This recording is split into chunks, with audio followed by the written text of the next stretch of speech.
Halo semuanya, perkenalkan nama saya Budi Agung Pratama, MSc Psikolog. Saat ini saya menjadi psikolog pendidikan di Pusat Inovasi Psikologi Universitas Pajajaran. Halo, nama saya Anissa Laksmidewanti. Saya psikolog pendidikan yang berpraktek di Pusat Inovasi Psikologi Universitas Pajajaran.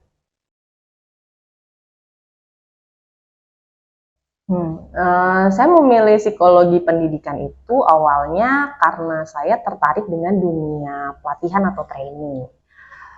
Terus karena di psikologi pendidikan terutama ya yang secara detail membahas mengenai gimana sih cara merancang sebuah program pelatihan sampai nanti kita mengevaluasi hasilnya. Nah, kenapa ya?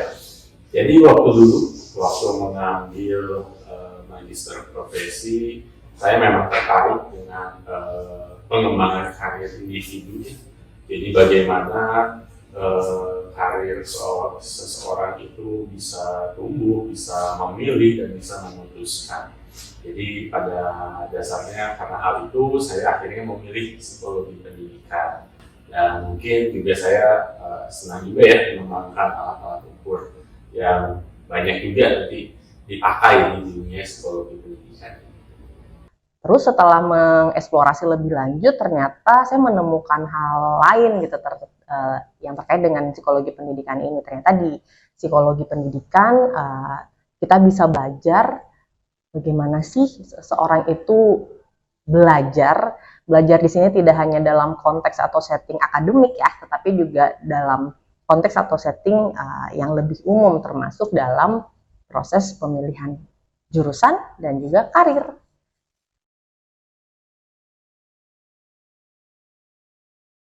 Saya kira untuk dunia pendidikan ini saya harapkan bisa jauh lebih merata gitu ya. Pendidikan bagi seluruh anak bangsa ini dari barat sampai ke timur, dan kualitas pendidikannya juga menjadi lebih baik gitu ya, sehingga nanti potensi-potensi yang dimiliki oleh anak-anak bangsa ini bisa dioptimalkan dan bisa mencapai karir yang diinginkan dan sesuai. Oke, harapan untuk dunia pendidikan di Indonesia. Saat ini kan kita sedang berupaya untuk melakukan transformasi ya di dunia pendidikan, dan tentunya untuk itu kita perlu keterlibatan dari berbagai pihak. Nah, jadi harapan saya sih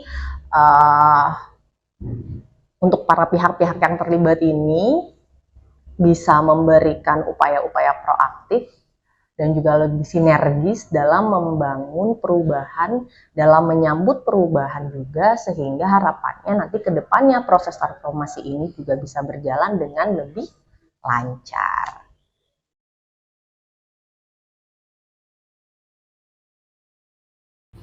Arti guru bagi saya pribadi, guru itu seperti fasilitator utama atau teman paling dekat dalam belajar ya. Jadi peran guru ini sangat krusial menurut saya karena bisa menjadi pendorong ya, menjadi pendorong bagaimana seorang anak itu bisa belajar dengan optimal sehingga nanti potensinya juga bisa optimal digunakan gitu ya dalam nanti dunia kehidupan setelah lulus sekolah untuk berkarya di masyarakat. Jadi guru ini saya kira adalah faktor yang paling krusial dalam pembelajaran di sekolah. Arti guru di dunia pendidikan. Guru di dunia pendidikan itu tentu saja jadi salah satu faktor penting ya yang nanti menentukan kualitas dari pendidikan itu sendiri. Tapi kalau kita mau coba menarik nih salah satu pemikiran dari Ki Hajar Dewantara, guru itu bisa kita artikan sebagai orang yang berdiri di depan untuk memberi contoh, menjadi teladan, tidak hanya untuk para peserta didiknya, tetapi juga untuk masyarakat pada umumnya. Guru juga di tengah untuk memberikan semangat, memberikan ide-ide, berinovasi, dan juga di belakang untuk memberikan semangat, motivasi, dorongan untuk para peserta didiknya agar mau terus belajar dan mengembangkan diri.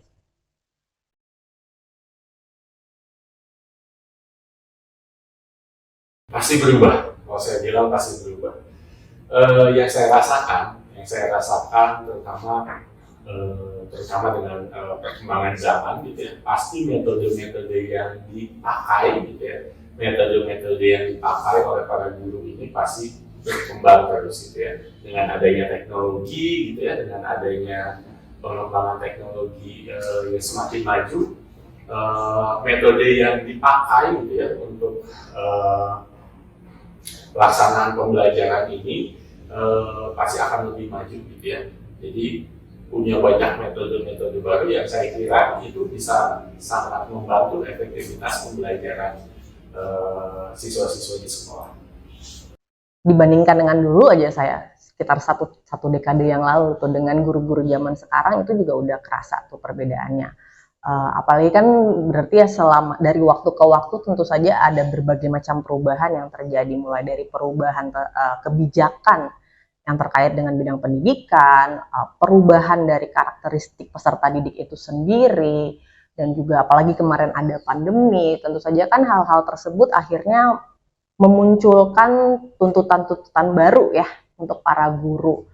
Nah misalnya nih sekarang dengan adanya pendidikan inklusi, ada aturan untuk pendidikan inklusi, guru-guru akhirnya harus lebih aware tentang kondisi-kondisi anak-anak berkebutuhan khusus. Belum lagi karena kemarin pandemi, jadinya guru-guru semacam memperoleh akselerasi untuk meningkatkan kemampuan dan penguasaan mereka terkait dengan teknologi. Jadi dengan adanya segala perubahan itu, guru-guru zaman sekarang pun menjadi lebih kreatif juga dalam menciptakan metode-metode belajar, dan juga tentunya lebih banyak pendekatan yang beragam dalam mendelivery materi pembelajarannya, dan juga pendekatan-pendekatan yang berbeda dalam menegakkan aturan dan tata tertib di sekolah.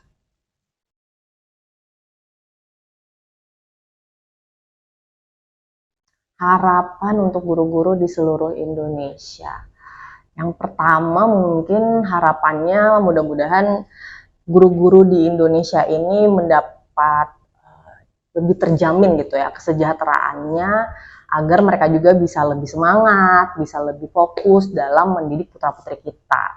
Lalu yang kedua, harapannya guru-guru di Indonesia bisa tetap proaktif untuk melakukan upaya pengembangan diri, baik secara personal maupun keilmuan, sehingga nanti harapannya guru-guru bisa membangun ruang untuk anak-anak kita biar mereka bisa lebih nyaman untuk belajar, merasa aman untuk membuat kesalahan selama proses belajar, dan juga di sisi lain tetap bisa merasa tertantang untuk terus mengembangkan prestasi mereka lebih baik lagi.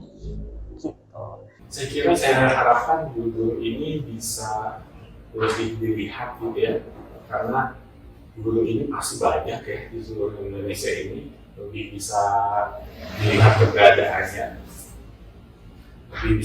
keberadaannya, lalu bisa juga ditingkatkan ya kesejahteraannya, sehingga ya itu akan berpengaruh juga nanti dalam proses pengajaran di kelas ya atau di sekolah. Jadi proses belajar mengajar ini juga akan lebih optimal.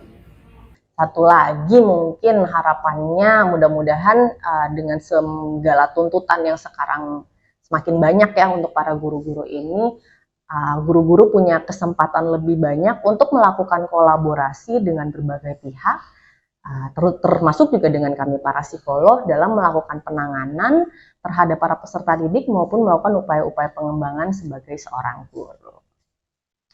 Itu.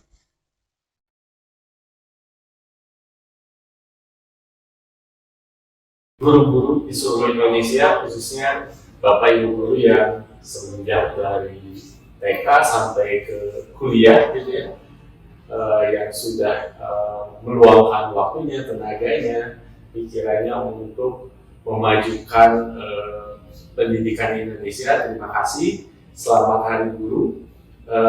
Semoga apa yang diharapkan oleh para guru di Indonesia ini bisa terwujud demi kemajuan dunia pendidikan di Indonesia ini.